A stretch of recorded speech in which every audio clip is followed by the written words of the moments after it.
मंत्री जी अब प्रस्ताव करें कि विधेयक को पारित किया जाए। मैं प्रस्ताव करता हूं कि विधेयक को पारित किया जाए। प्रश्न ये कि विधेयक को पारित किया जाए। जो सदस्य इसके पक्ष में हाँ गए, जो सदस्य विरोध में ना गए, मेरे विचार में निर्णय हाँ वालों के पक्ष में प्रस्ताव स्वीकृत हुआ और विधेयक पारित हुआ। नमस्कार, मेरा नाम भारत सूरज है। मेरे साथ हैं मेरे साथी अशित प्रकाश। तारीख है आज 29 जुलाई 2026 और बहुत महत्वपूर्ण तारीख है क्योंकि इस तारीख को इस देश की सबसे बड़ी संसद ने ऐतिहासिक इस तरीके से बना दिया है कि नीट परीक्षा लीक के मुद्दे पर जो लड़ाई शुरू हुई थी, जो प्रदर्शन शुरू हुए थे, जहां बाद में अनशन हुआ, फिर आंदोलन हुआ और एक बहुत भयंकर रस्साकसी देखने को मिली इस देश के जेनजी और सरकार के बीच। प्रधानमंत्री नरेंद्र मोदी का हस्तक्षेप भी देखने को मिला, जहां वो सामने आए और जेनजियों को संबोधित करते हुए कहा कि हमें आपकी चिंता है और इसलिए हम एक कानून लेकर आने वाले हैं, जो कानून पेपर लीक को सीधे सीधे रोकने के लिए जो है वो काम करती नजर आएगी।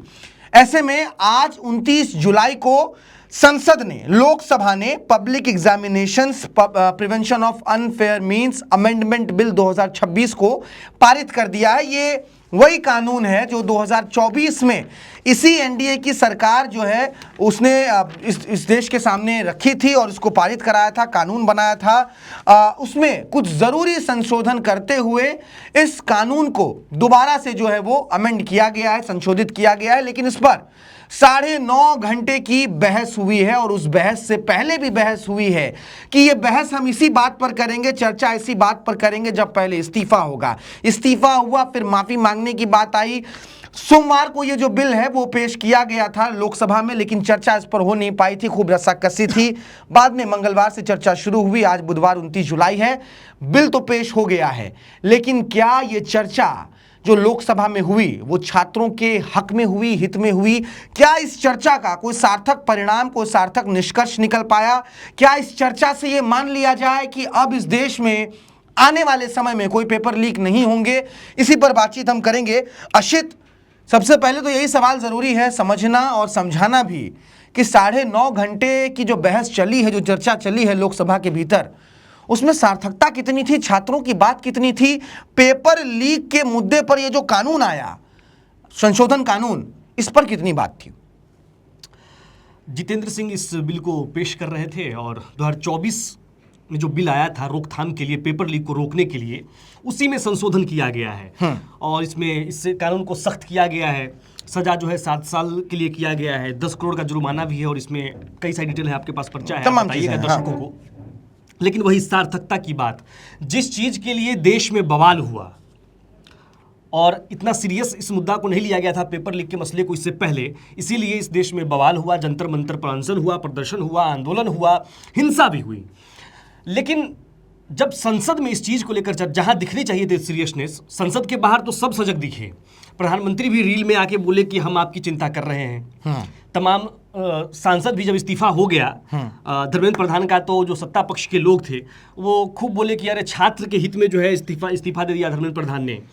राहुल गांधी भी लगातार कहते रहे कि हम छात्रों के हित में जो है सड़क पर बैठे रहें, लड़ते रहें। उधर सीजेपी के लोग जो है कहते रहे कि हम अनशन किए, प्रदर्शन किए, संसद मार्च किए, लाठी खाई हम लोगों ने, छात्र भी। लेकिन वही है कि जो बाहर चल रहा था, सड़क पर चल रहा था, वही चीज संसद के अंदर दिखना शुरू हो गया कि श्रेय लेने की चीज कि हमने किया। अच्छा, संसद के बाहर तो हुआ ही। अब बताइए कि सरकार की तरफ से हम युवा शक्ति के साथ हैं, हम छात्रों के साथ हैं। आप साथ थे तो पेपर लीक कैसे हो गया था? ठीक, राहुल गांधी कह रहे हैं कि हम युवा के साथ हैं। जब आप युवा के साथ थे तो सीजेपी वालों के साथ सरकार की बैठक कैसे हो रही थी? तेजस्वी सूर्या हो, अनुराग ठाकुर हो, सरकार की तरफ से जो भी वक्ता हो, युवा लोगों को सामने रखा गया था। तमाम लोग जो है खड़े हुए और गिनवाने लगे कि आपके समय में पेपर लीक हुआ था, उस समय में पेपर लीक हुआ था। विपक्ष की तरफ से भी खड़े होकर के बिल के ऊपर जो क्लॉज हैं, जो पॉइंटर्स हैं, उस पर बातचीत कहीं भी नहीं हुई। आरोप प्रत्यारोप हुआ है। और जो चीज नई चीज दिखी है वो यही है कि साधने की कोशिश, जेनजी के वर्ड्स को यूज किया जाए, फोमो, डिलेलू, वास्तविक न हुइयां, ये तमाम चीज जो रील्स में दिख रहा था वही चीज यहाँ भी कोशिश। लेकिन मैं कहता हूँ उसमें वो भी व्यर्थ है, जो साधने की कोशिश है, एक तो आपने छात्रों के ऊपर कुछ किया, नहीं तो 9 घंटा वैसे भी व्यर्थ है, लेकिन जो चीज आपने किया वो भी व्यर्थ है। व्यर्थ किस लिए है? क्योंकि ये जेनजी आपका संसद सत्र देख रहा है कि नहीं देख रहा है? नहीं देख रहा है। समय किसका जाया हुआ? संसद का, देश का। देश और का। इससे पहले आपने बहुत सारी दो बातें इसमें बहुत महत्वपूर्ण है जो अशित ने बताई है अभी, कि क्या ये कहना सही होगा कि जंतर मंतर में जो केओस की स्थिति थी, जो आरोप प्रत्यारोप की झड़ी रोज लग रही थी, वही चीज उठकर संसद भी चली गई। वही चीज हुआ।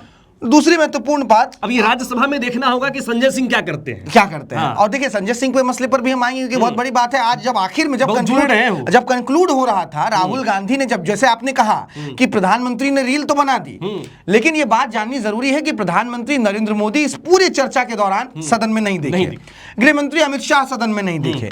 और आज आखिरी दिन जब चर्चा चल रही थी, क्योंकि कल से चर्चा शुरू हुई, 28 तारीख से 27 तारीख को ही, 27 जुलाई को ही इस बिल को जो है वो लोकसभा के पटल पर रखा था उस दिन, लेकिन चर्चा हुई नहीं। 28 तारीख को ये चर्चा शुरू हुई और आज 29 तारीख है, लगभग 9.5 घंटे ये चर्चा चली, लेकिन ना प्रधानमंत्री ना गृह मंत्री अमित शाह दोनों में से कोई नहीं रहे। और ऐसा नहीं कि यही दोनों, राहुल गांधी भी 9 घंटे नहीं बैठे रहे। जब जितेंद्र सिंह लास्ट में कह रहे थे उस वक्त उठ के चले गए। उस वक्त भी उठ के चले गए।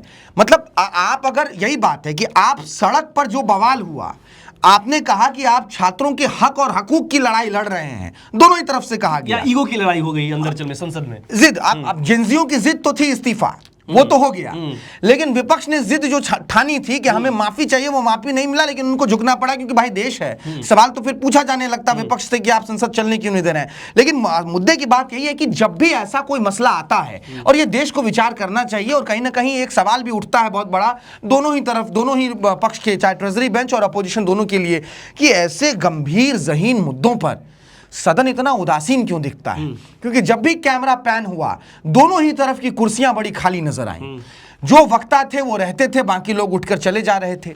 अब देखिए पूरा सदन चला है, लेकिन इस सदन में लोकसभा में जब 9.5 घंटे की कार्यवाही में डॉक्टर जितेंद्र सिंह जिन्होंने ये बिल रखा, एमओएस हैं पीएमओ के, वो उनके अलावा किसी ने भी इस बात पर जोर नहीं डाला कि आखिर इस अमेंडमेंट बिल में, संशोधन बिल में कौन से नए प्रावधान हैं, क्या वो प्रावधान इतने जोरदार हैं। ये विपक्ष की तरफ से चिंताएं नहीं रहेंगी, क्या वो उस प्रावधानों में इतनी ताकत है कि ये इस बिल को जो है वो रोकने, पेपर लीक को रोकने में सक्षम रहेगा। ना सत्ता पक्ष की तरफ से उसको बल देने की कोशिश हुई और ना विपक्ष ने उस पर टोका टिप्पणी की। एज ए जर्नलिस्ट मैं इसी पॉइंट को हाँ। 2 तरह से समझाता हूं। एक, एज ए जर्नलिस्ट मैं ये ऑब्जर्व करता हूं कि नहीं, सत्ता की तरफ से भी जो ट्रेजरी बेंच है उधर से भी जो है कोई ऐसे नहीं दिखे कि हम अपने बिल को बताएं लोगों को। एग्जैक्टली। हम संसद के अंदर पटल पर रखे कि देखिए हमारी सरकार ने ये चीज की है, मंत्री जी ने ये किया है। फिर दूसरी तरह से ये देखा जाता है, अब सत्ता तो सत्ता है, ट्रेजरी बेंच तो ट्रेजरी बेंच है, वो तो चाहता है कि जितने कम सवाल जवाब हमारे साथ हो उतना बढ़िया निकलेंगे। वही जो विपक्ष तो, और विपक्ष की तरफ से प्रियंका गांधी हूं, अखिलेश यादव हूं, डिम्पल यादव हूं, राहुल गांधी हूं। अखिलेश यादव का तंज को ले ले तो सुनने में एज ऑडियंस जो है यहाँ बैठकर बहुत मजा आता है सुनने में, लेकिन वो क्लॉज पर चर्चा की। अब सजेशन भी कुछ आए कि नहीं, कैसे हो सकता है 2024 में तो था, इससे बच कैसे जाएगा, पेपर लीक होगा कैसे नहीं। और राहुल गांधी की तरफ से, मतलब मैं उम्मीद करता हूं, और राहुल गांधी जो आज जिस तरह से बात कर रहे थे वो कोई नया तरीका नहीं था, इससे पहले भी वो ऐसे ही बातचीत करते आए हैं। मैं सोचा कि ये स्टूडेंट है और फिर ये इडियट भी है, तो मैंने उससे पूछा एक बात बताओ, ये तीसरी कैटेगरी कहां जाती है, ये तीसरी कैटेगरी कहां जाती है। उसने कहा कौन सी तीसरी कैटेगरी, मैंने कहा अंधभक्त, इसको कहां डाला जाए। She says to me andhbhakt is a person who is absolutely convinced that another idiot is God. So these are the 3 categories: student, idiot and andhbhakt who follows the idiot. देखो सबसे पहले अगर नीट के मसले पर किसी ने इस देश भर में सबसे ज्यादा प्रदर्शन किया, इस मुद्दे को जिंदा रखा सड़क पर, तो वो कांग्रेस के युवा कार्यकर्ता ही थे। हालांकि वो अलग बात है कि उनको राहुल गांधी का नेतृत्व नहीं मिल पाया, उसको सीजेपी जो है इसको वो अपने साथ लेकर चले गई। वो जेंजियों का सपोर्ट जो कांग्रेस के युवा विंग को मिलना चाहिए था वो सीजेपी के लोगों को मिला। ये सड़क पर जो है कांग्रेस की हार थी, बिल्कुल संसद में नहीं होना चाहिए था। ये उम्मीद किया जा रहा था कि राहुल ऐसे बोले कि बिल के ऊपर कि सरकार परेशान हो, लेकिन वो चीज दिखा नहीं। ये चीज वही बात, लेकिन हम आपको जरूर बताना चाहेंगे अशिता, मुझे लगता है दर्शकों को ये जानना चाहिए, आपको जानना चाहिए कि क्या जरूरी क्लॉजेस जो हैं वो बदले गए हैं, क्योंकि संशोधन विधेयक है ये, और इससे पहले ही 2024 में इसी एनडीए की सरकार ने इस बिल को रखा था इस देश के सामने, बाद में कानून भी बनाया, और बावजूद उसके पेपर लीक इस देश में नहीं रुक पाए, और वही नतीजा रहा कि धर्मेंद्र प्रधान शिक्षा मंत्री को इस्तीफा देना पड़ा।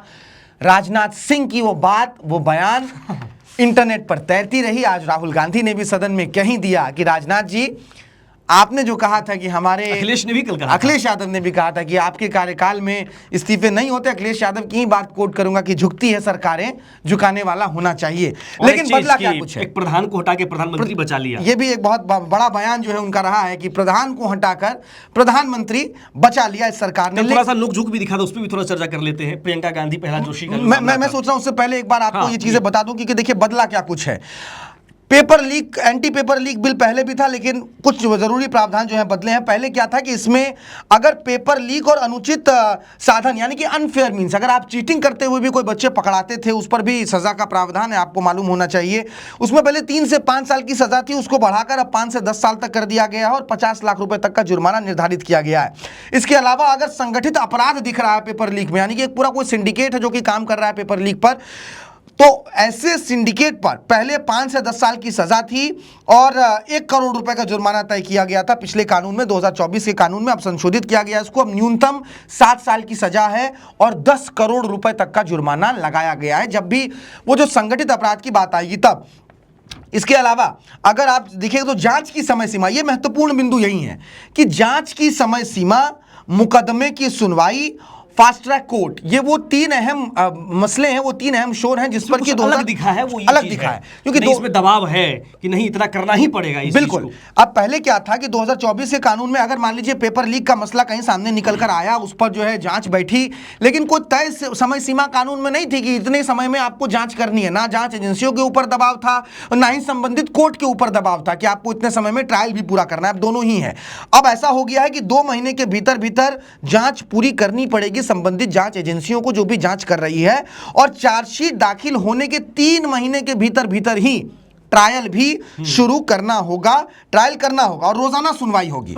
इसके लिए फास्ट ट्रैक कोर्ट जो है उनको लगाने की बात इसमें कही गई है, वो इसमें अधिकार दिए गए हैं, और राज्य सरकारों को भी अधिकार दिया गया है, जो केंद्र शासित प्रदेश है उनको भी अधिकार दिया गया है कि वो फास्ट ट्रैक कोर्ट लगाएंगे और 3 महीने के भीतर भीतर जो है वो फास्ट ट्रैक कोर्ट में सुनवाई होगी, खत्म होगी बात, और जो कल्प्रिट है उनको सजा दी जाएगी। और एक और जरूरी सबसे महत्वपूर्ण बिंदु यही है कि बहुत तरीके से पेपर लीक का जो अपराध, उसमें बहुत सी चीजें आती है। मान लीजिए एक एडमिट कार्ड से छेड़छाड़ अपनी बात है, एक सॉल्वर गिरोह होता है, सॉल्वर गैंग होता है, जहां पढ़े लिखे लोग जो हैं, छात्र ही होते हैं, उनका एक समूह होता है और वो किसी और की जगह इंपर्सोनेट करके वो लोग परीक्षा देते हैं। प्रिंटिंग जैसा बिहार में दिखा भी, जैसा बिहार में सबसे ज्यादा ये एक्टिव है। ये पैरेलली दिखा कि इधर पेपर लीक के लोग पकड़े जा रहे थे, उधर सॉल्वर गैंग के लोग पकड़े जा रहे थे। एमबीबीएस के स्टूडेंट से पीएमसीएच में पढ़ाई कर रहे थे। इस कानून में वर्गीकृत किया गया है अपराधों को, जो पिछले कानून में नहीं था। अब समझ ही नहीं आता था कि फिर चार्जशीट में हम धाराएं कौन सी लगाएंगे। आपको किसी का पकड़ाया है, किसी के पास एडमिट कार्ड पकड़ा है, तो एडमिट कार्ड में क्या अब 420 का मामला चलेगा। लेकिन अब बदल गया, अब बदल गई है बात। अब 15 तरीके के नए अपराध जो हैं उनको इसमें शामिल किया गया, जैसे पेपर लीक हो जाए, ओएमआर शीट से छेड़छाड़ की बात हो जाए, फर्जी वेबसाइट बनाकर ठगने की बात हो जाए, फर्जी एडमिट कार्ड जारी करने की बात हो जाए, सॉल्वर गैंग में गिरोह को बनाने की बात हो जाए, ये तमाम चीजें हैं। इसके अलावा जो है परीक्षा सुरक्षा को लेकर भी बहुत महत्वपूर्ण इसमें एक क्लॉज जोड़ा गया है। पहले विस्तृत परिचालन मानक तय नहीं थे, लेकिन अब जो है बायोमेट्रिक रजिस्ट्रेशन, परीक्षा केंद्रों का प्री ऑडिट, स्क्रीनिंग, सीट आवंटन, प्रश्न पत्र सुरक्षा, इन्विजिलेशन और परीक्षा के बाद की प्रक्रिया के तमाम विस्तृत मानक तय किए गए हैं, सबको उसमें शामिल किया गया है। और ये सुनिश्चित करने की कोशिश की गई है कि जो भी लूप होल्स बच रहे थे इस एंटी पेपर लीक बिल जो 2024 में जिसको लाया गया था, उनके लूप होल्स को हम जो है संशोधित कर दे इस कानून में। अच्छा, ये आप समझो, आशित आप भी बताइएगा कि ये कितना अच्छा मौका था, क्योंकि मुझे लगता है ये चीजें समझनी और बतानी बहुत जरूरी है कि शिक्षा का जो मुद्दा है वो कंकरेंट इशू है, राज्य के भी हिस्से है, परीक्षा भी। शिक्षा और परीक्षा सिर्फ अकेले केंद्र सरकार और अभी जो शिक्षा मंत्री हैं प्रहलाद जोशी, सिर्फ उनके कंधे नहीं है, ना प्रधानमंत्री के कंधे। फेडरल सिस्टम में राज्य और राज्य के भी हिस्से है, केंद्र के भी। कितना अच्छा होता अगर आरोप प्रत्यारोपों से इतर बात राजस्थान, सभी अपनी अपनी जिम्मेदारी बिल्कुल लेते हैं। बात राजस्थान के पेपर लीक की भी होती, बात बिहार में चल रहे पेपर लीक की भी होती, बात पंजाब में लाठी खाने वाले झारखंड में छात्रों पर आंदोलन भी हो रहा है होती। अभी, आज आंदोलन। आज 29 जुलाई को जब हम आपसे बात कर रहे हैं, झारखंड पब्लिक सर्विस कमीशन परीक्षा में धांधली को लेकर छात्र आंदोलन कर रहे हैं, धरने पर बैठने वाले हैं। कितनी अच्छी बात होती कि आज इन तमाम चीजों पर बात होती और एक कंक्लूजन पर पहुंचने की कोशिश, प्रधानमंत्री, गृह मंत्री सभी लोग होते, सब लोग होते हैं, एक खचाखच भरा रहता संसद और सब लोग बैठकर बात करते, एक कंसेंसस पर पहुंचते कि कुछ ऐसा किया जाए, कोई ऐसी बात, कोई ऐसी चर्चा, कोई कमेटी की बात हो जाती, कोई कमेटी बनाने की बात होती, जेपीसी में कुछ इसी बिल को जेपीसी में भेजने की बात होती कि आप राज्य सरकारों की भी इसमें जिम्मेदारी तय कीजिए कि राज्य सरकार जो है इसको सभी को इसी में समेट लिया जाता, इसको समेट लिया जाता। ये तमाम मौके थे जिनको गवाया। अब गवाया कैसे? अखिलेश यादव आए, ठीक है, तंज, जैसा आशित ने कहा, तंज के चुनाव है तो चुनाव के हिसाब से भी उन्होंने तंज कस दिया। तंज के लिए बढ़िया है कि जो चंदा चोरी नहीं रोक सके वो पेपर लीक क्या रोकेंगे। लेकिन जो जेंजी आए थे ना सड़क पर, जो यहाँ जंतर मंतर पर प्रदर्शन कर डिम्पल रहे यादव थे, मिलने जाती थी, जिनसे डिम्पल यादव जी अब जो सांसद हैं वो मिलने जाती थी, वो उनको चंदा चोरी के लिए नहीं पागल थे, वो अपने पेपर लीक के लिए पागल थे। अच्छा होता अगर वहां पर अखिलेश यादव बताते कि उत्तर प्रदेश में जितने भी लोग, इलाहाबाद के बच्चे, प्रयागराज के जो लड़के हैं, छात्र छात्राएं जो परेशान हैं पेपर लीक पर, उस पर एक सार्थक चर्चा होती। जब सार्थक चर्चा करने की आप कोशिश करेंगे तभी सभी लोग मिलकर चर्चा करेंगे, अगर नहीं करेंगे तो फिर वही होगा, आप गलती गिनवाएंगे, सामने वाला भी गलती और गिनवाएगा। यही हुआ, वही चीज हुआ भी। निशिकांत दुबे, मतलब मैं तो वो शब्द इस्तेमाल नहीं कर सकता हूं, कोई पत्रकार इस्तेमाल नहीं करेगा वो शब्द, लेकिन उन्होंने वही चीज कहा। प्रधानमंत्री मोदी, निशिकांत दुबे इस मामले में, पेपर लीक के मामले में सारी चर्चाएं अलग, विपक्ष ने पक्ष ने क्या किया अलग चीज है, लेकिन निशिकांत दुबे ने जो कल किया वो बहुत दुर्भाग्यपूर्ण था। कुल मिलाकर हम देखें तो एक जो निष्कर्ष की बात होती है, जो गंभीरता की बात होती है, वो ना तो ट्रेजरी बेंच की तरफ से नजर आई है, इस फॉर्मेलिटी दिखा। हाँ, ये एक फॉर्मेल, इतने बवाल के बाद, और यही चीज यहीं फंस जाती है विपक्ष, ऐसा दिखता है। खास करके विपक्ष के हिस्से इसलिए बात है क्योंकि तैयारी, होमवर्क समझ नहीं आता है। होमवर्क के साथ विपक्ष जो है, लगता है कि सरकार को घेरने में असफल हो जाती है कई बार। अभी की जो बात है, अभी जो चर्चाएं चल रही थी, और आज आखिरी दिन जब राहुल गांधी खड़े हुए कहने के लिए, अब मसला अच्छा होता अगर सिर्फ पेपर, मतलब छात्रों के हित की बात होती। हालांकि हमेशा से राहुल गांधी ये कहते रहे हैं कि आरएसएस जो है, राष्ट्रीय स्वयंसेवक संघ का एक विंग और एक पूरा का पूरा इकोसिस्टम इस देश के विश्वविद्यालयों पर, शिक्षा व्यवस्था पर कब्जा कर रहा है। आज भी उन्होंने ये बात कही, लेकिन क्या करे छात्र? अब छात्र जंतर मंतर से उठ के नागपुर चले जाए क्या, हेडक्वार्टर के बाहर बैठने के लिए आरएसएस के? और उन्होंने, क्योंकि वो कांग्रेस तो नहीं कर रही है, वो कांग्रेस तो नहीं कर रही है। और एक और बड़ी बात, अब कांग्रेस भी आप पीएम आवास के घर के बाहर कब बैठ रही है? तो जब सीजेपी यहां बवाल कर दे रहा था, काफी चर्चा भी हुई। हाँ, इस पर खूब चर्चा हुई। और आज जितेंद्र सिंह ने बहुत अच्छा जवाब दिया इस पर, मतलब एक जवाब की बात हो कि आप देखें कि किसके तरफ से कैसा जवाब। जितेंद्र सिंह ने बहुत शानदार बात कही लास्ट में, उन्होंने एक शेर भी पढ़ा। उन्होंने जो बात कही कि राहुल गांधी को कहते हुए कि राहुल गांधी प्रधानमंत्री बनना चाहते हैं, उस मार्ग में जाना चाहते हैं, लेकिन नहीं बन पा रहे, तो वो घर के बाहर जाके बैठ गए। और एक जरूरी ये भी चीज थी कि राहुल गांधी इससे इसलिए भी नहीं जुड़े क्योंकि उनको शायद शुरू में लगा कि ये आम आदमी पार्टी का आंदोलन है, बाद में उनको फोमो हुआ तो वो उससे फोमो की बात, चीज कि ट्रेजरी बेंच की तरफ से संसद के अंदर भी आम आदमी पार्टी और कांग्रेस के बीच के टसल को दिखाने की कोशिश हुई। हाँ, एक दूरी तो नजर आई है। अगर वही बात है, अगर छात्रों के हक की ये बात होती जहां पर विपक्ष एकजुट नजर आता, ना तो वो सड़क पर नजर आ रही थी, ना ही संसद में वो तस्वीर देखने को मिली। अगर एकजुट नजर आता, और ये सवाल जो मैं कह रहा, तो फिर तस्वीर अलग होती। और जो सवाल मैंने कहा कि राहुल गांधी जी ने आज जिस तरीके से बात कही आरएसएस के मसले पर, वो सदन के बाहर भी वो बात कहते हैं, सदन के भीतर भी वो बात कहते हैं, वो इस मामले पे तटस्थ हैं, एकदम बिल्कुल तटस्थ हैं। और मतलब आरएसएस को लेकर आरएसएस को लेकर जितनी मुखरता उनमें, मुझे लगता है नेहरू जी के बाद इतनी मुखरता कांग्रेस के पूरे लाइन में, ब्लड लाइन में उनके भीतर ही है।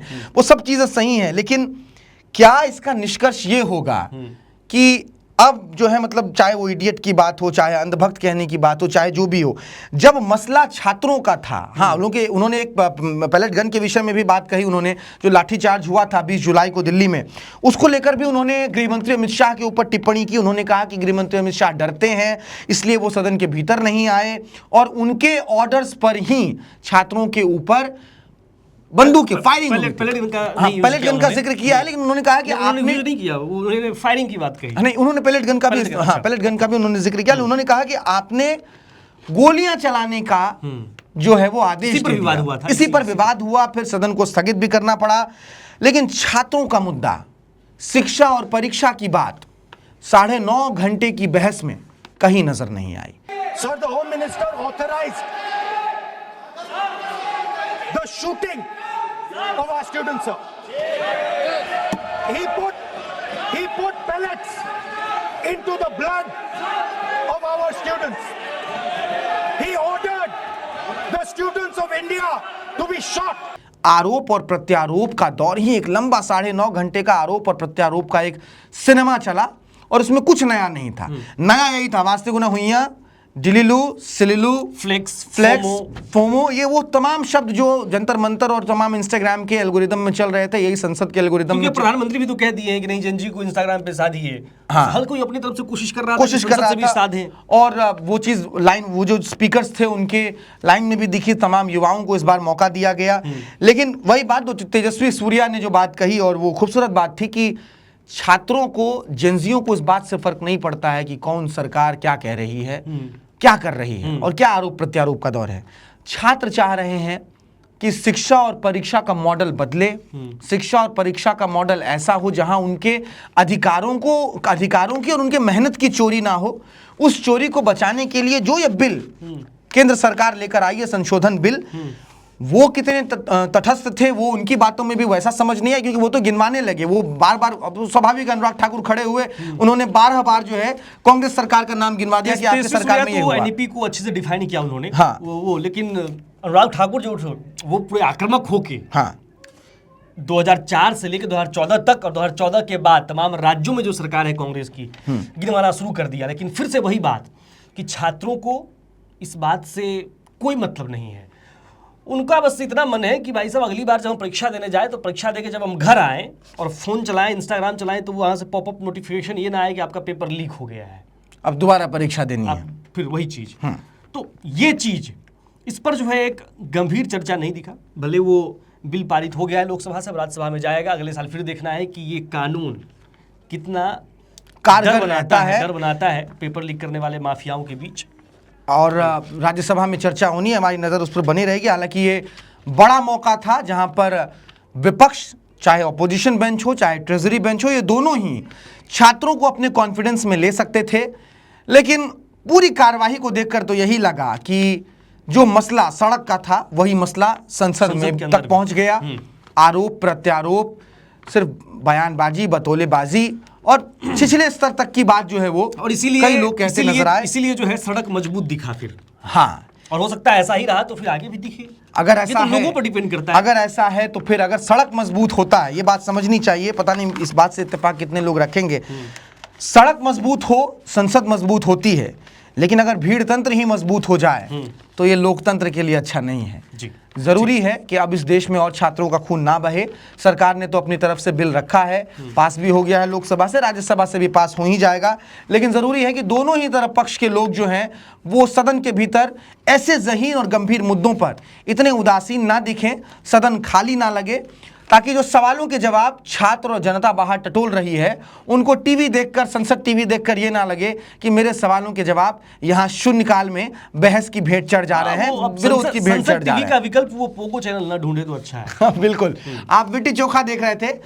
इस चर्चा के बारे में आपकी क्या राय है? आप इस पूरे मसले पर क्या कुछ सोच रहे हैं? संसद टीवी आपने देखा कि नहीं देखा? कमेंट बॉक्स में सब कुछ बताइएगा और विट्टी चोखा को सब्सक्राइब जरूर कर लीजिएगा। नमस्कार।